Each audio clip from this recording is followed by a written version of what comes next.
This Ballooncast episode is based on an article written by the fitness journalist Graham Isadore. The title is, How Fit Can You Get From Just Walking? Walking is good for you, obviously, but can it whip you into shape? Levels for intermediate up.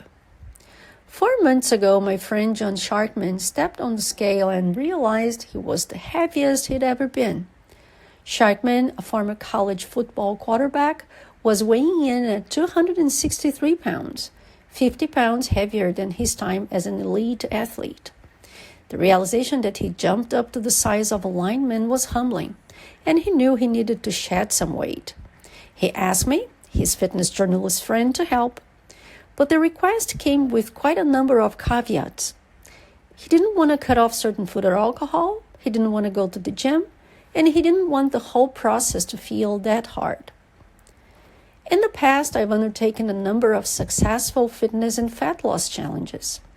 I've taken all the pre-workout in the world, done thousands of kettlebell swings, gone paleo. But Sharkman's request got me thinking. What is the least amount of effort necessary for substantial weight loss? Can you get real results by just kind of messing around? So in our group chat, Sharkman and a few other friends made a commitment to walking 10,000 steps a day and tracking our food. We aimed for about 2,000 calories. After 4 months following those guidelines, my friend dropped 43 pounds. Collectively, the group chat was down 105. Those are life-changing infomercial page numbers. Some caveats obviously apply. Losing weight is hard, and keeping it off is even harder. Your mileage will almost certainly vary, but the whole experience made me wonder, just how fit can you get from just walking? I think walking is probably the single most underutilized tool in health and wellness, says nutrition coach and personal trainer Jeremy Fernandez. According to Fernandez, the reason we rarely hear about walking as a major fitness tool in the same conversations as stuff like yoga or expensive spinning bikes is that people aren't emotionally prepared for fitness to be easy. Most people want to believe that working out and fat loss need to be hard. If you need impossibly crushing workouts to get in better shape, then you are not responsible when you fail, he says. But a basic program performed consistently, even a half-assed effort done consistently, can bring you a really long way, much further than going hardcore once in a while. It's not like walking is some secret. 10,000 steps is the default recommendation of some of the most popular fitness trackers on the market. And long walks have been a hidden weapon of superhero body transformations for ages. But until witnessing Sharkman undergo his transformation, I didn't realize just how powerful just walking could be. Of course, it's not the right tool for every goal. It won't get you over the finish line of a marathon. And if you want to achieve some sort of beach body, unless you already have some muscle mass, at a certain point, simply getting leaner starts to have diminishing returns. That's why celebrity trainer and champion bodybuilder Iron Legend is wary of signing off on walking as a solution for looking better. If you do cardio and you have a pear-shaped body, all that you can expect is to become a smaller pear, says Legend.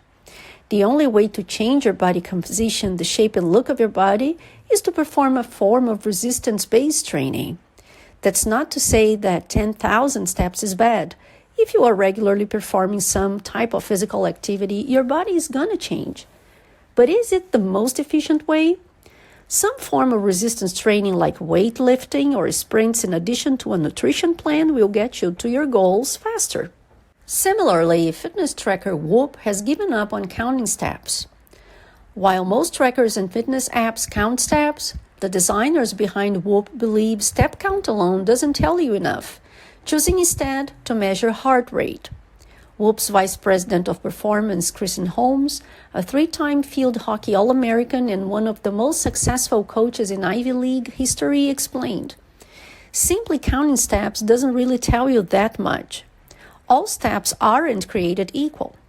A brisk walk is more beneficial than a slow walk. A jog might be more beneficial than that," she said. The company determined heart rate was the best way to tell you how hard those steps were working. So if you're chasing high-level performance, single-digit body fat, or a bodybuilder physique, then relying solely on a ton of walking isn't the right move. But the reality is that most average people are pretty far from those goals, and focusing on the routines of really high performance may be doing more harm than good. In other words, expecting that you accomplish the training required for a movie star body when starting out a fitness routine is setting yourself up for disappointment. Walking a bunch, on the other hand, is something that is relatively simple to fit into your everyday life. The best fitness routine is always going to be the routine that you follow consistently. And I can vouch for the unscientific, absolutely not peer-reviewed results. Walking is something you're completely capable of starting right now, said Sharkman.